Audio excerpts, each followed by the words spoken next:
Halo, thank you udah nonton video ini. Thank you juga untuk kalian yang udah selalu setia nge-support dan kasih masukan yang luar biasa, serta DM ke Instagramnya aku tentang beberapa topik yang mungkin masih wishlist dan waiting list di channelnya aku. Jadi mohon bersabar, semua wishlist kalian bakal aku upload satu persatu di the next video ya. By the way, sesuai dengan thumbnail yang aku update kali ini, sejenak aku tuh kayak penasaran banget dan pengen ngebahas topik yang ini. Jadi sepanjang perjalanan updatean pageant, gua tuh kayak bertanya-tanya, kenapa sih ini negara terobsesi banget sama yang namanya ajang kecantikan? Ini bukan soal masalah iri atau dengki atau apapun, tapi gua harap juga kalian memiliki rasa yang sama terhadap rasa penasaran. Kenapa negara tetangga atas Sulawesi kita benar-benar terobsesi banget dan benar-benar antusias dalam penyelenggaraan ajang pageant di dunia? To be honest, kalau misalnya negara-negara di dunia terobsesi sama sepak bola maupun ajang-ajang olahraga sekelas Asian Games atau FIFA Club dan sebagainya, ya itu wajar karena memang benar-benar kayak antusiasnya mendunia banget. Tapi ini kayak sebuah kebiasaan yang nggak normal ya bun, karena obsesinya itu ke ajang kecantikan atau ke ajang pageant. So kali ini kita bakal ngebahas dan bincang-bincang serta gibah bersyariah tentang negara-negara atas Sulawesi atau Filipina. Kenapa sih orang-orang di Filipina dari mulai meletek sampai tua terobsesi banget sama yang namanya ajang mis-misan, sampai tuh dijunjung tinggi, sampai-sampai orang-orang yang memenangkan ajang kecantikan kalau di Indonesia itu dikasih anumerta, kalau misalnya di Filipina itu bener-bener kayak disambut bagaikan pahlawan. Nah, di sini kita bakal kupas dan juga ngebahas bareng. Yuk, lanjut.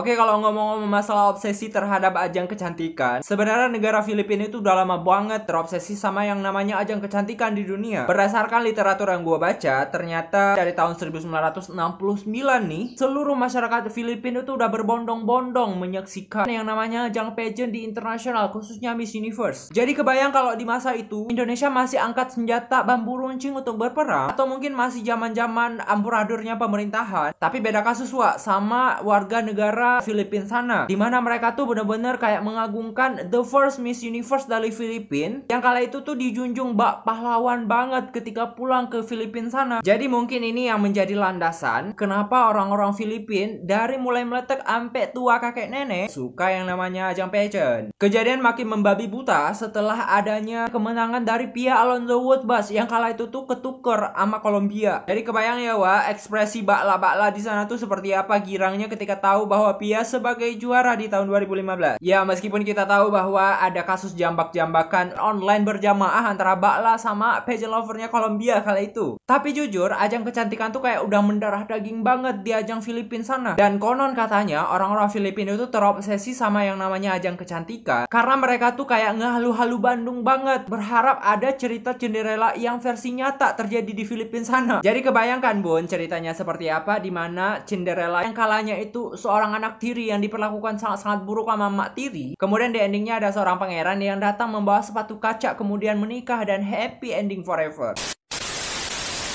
Jadi berbicara masalah Cinderella ini, gue baru ngeh sekali, ternyata obsesi ini tuh diduplikatkan dalam bentuk gaun final walk-nya Pia Alonso Woodbus di tahun 2016. Tentunya kalian itu pasti sadar dengan gaun yang warnanya kebiru-biruan, kemudian si Pia itu megang DIC crown. Dan setelah gue baca literatur bahwa negara Filipina tuh terobsesi sama cerita Cinderella di dunia nyata versi ajang kecantikan, maka gue baru sadar kalau misalnya Pia mungkin terinspirasi dari gaun Cinderella. Mungkin di kala itu si Pia dipaksa kali ya atau mungkin ada memang kemauan sendiri yang pengen tampil Mbak Cinderella di final walk-nya saat mengcrowning si Iris dari Prancis kala itu.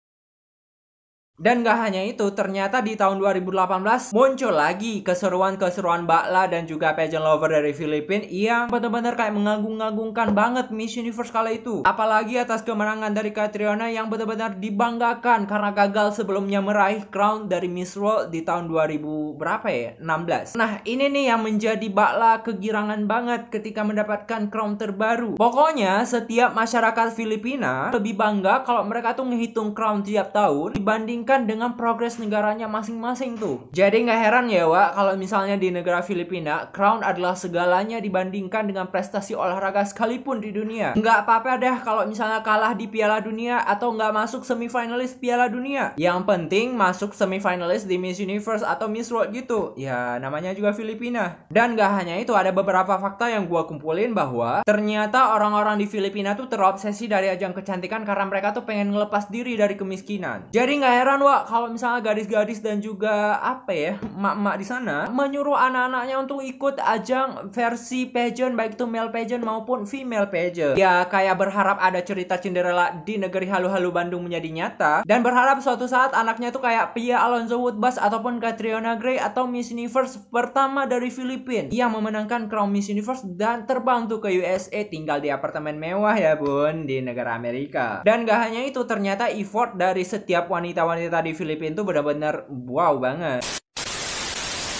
Jadi kalau misalnya dibandingkan dengan wakil Indonesia di ajang Miss Universe, perbandingannya tuh jauh banget antara langit sama bumi. Hal ini tuh bisa kita lihat ketika wakil Filipina mewakili negaranya di ajang internasional masing-masing. Mereka tuh rela berlatih dari Senin sampai Sabtu, udah kayak kerjaan pergi sekolah aja. Dan selain melatih diri dari Senin sampai Sabtu nih durasi latihannya juga nggak kaleng-kaleng Wak, 12 jam. Udah kayak apa tuh, diperes otaknya sama tenaganya, memang luar biasa ambisinya. Tapi bagus sih. Dan nggak hanya sampai di situ, pantas aja tuh result ataupun hasil akhir dari negara Filipina benar-benar wow di ajang kecantikan manapun. Dan yang paling gua heran di negara Filipina tuh seorang queen yang memenangkan ratu kecantikan benar-benar dianggap pahlawan. Dan bahkan ketika nyambut si queen yang baru aja menang di ajang internasional bakal meliburkan hari-hari kerja sekalipun. Gila memang. Jadi kebayang kalau misalnya lagi ada menang Miss Universe nih di ajang internasional, seluruh anak-anak sekolah yang terdapat di Filipina tuh bakal dipanggil berjejer untuk menyambut sang queen datang di arak-arakan di depan jalan raya rame. Jadi ini mungkin ya yang memotivasi setiap orang-orang untuk ikut ajang pageant di Filipina. Oke, di last statement gue mau menyampaikan bahwa gue tuh kayak bersyukur banget Indonesia masih standar-standar lah untuk join ajang pageant dimanapun itu. Jadi kebayang kalau misalnya ajang pageant di Indonesia bener-bener kayak akut banget obsesinya di Miss Universe sana. Apa jadinya dunia kalau misalnya sampai semua tergila-gila sama ajang yang namanya ajang kecantikan ya Wak. Jadi kalau misalnya wakil kita belum tembus ke semifinalis ataupun belum memenangkan crown Miss Universe, ya harap bersabar ya bun. Karena kalau kita lihat negara Filipina aja yang udah bertahun-tahun join, sampai juga Malaysia yang udah bertahun-tahun join tapi belum pernah memenangkan crown Miss Universe. Jadi nggak usah barbar kalau misalnya negara ini kok belum place ya, negara ini kok belum menangi Miss Universe ya. Balas aja dengan kesabaran karena waktu itu akan menjawab segalanya. Tumben bijak. Oke Wak, itulah pembahasan mengapa negara Filipina benar-benar terobsesi banget sama yang namanya ajang kecantikan khususnya Miss Universe. Udah terjawab ya kan Wak, jadi nggak penasaran lagi, jadi bisa tidur nyenyak ya.